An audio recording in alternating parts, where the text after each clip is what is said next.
السلام علیکم دوستو، آج کی کہانی کا نام ہے مٹی یا سونا۔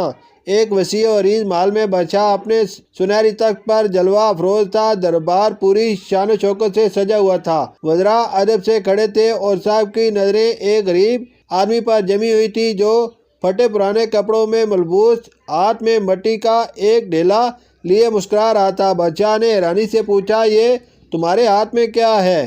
کیا تم ہمیں مذاق سمجھتے ہو؟ غریب نے ادب سے سر جھکایا اور نہایت سکون سے جواب دیا، بادشاہ سلامت، یہ وہ مٹی ہے جسے آپ سونا سمجھ رہے ہیں، اور وہ سونا ہے جسے آپ صرف خرچ کرنے کے لیے چاہتے ہیں۔ دربار میں سرگوشیاں ہونے لگی۔ بادشاہ نے کچھ ناگواری سے کہا، بات کو واضح کرو۔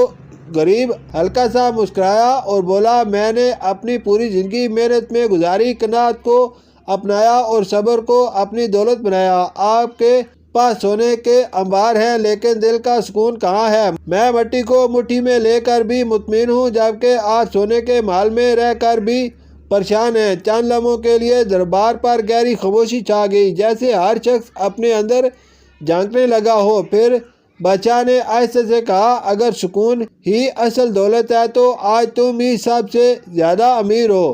غریب نے مٹی زمین پر رکھ دی، مسکرا کر پلٹا اور جاتے جاتے کہا، بادشاہ سلامت، سونا خریدا جا سکتا ہے مگر قناعت نہیں۔ اور یوں دربار میں موجود ہر شخص سوچ میں ڈوب گیا کہ اصل خزانہ ہاتھ میں نہیں، دل میں ہوتا ہے۔ شکریہ۔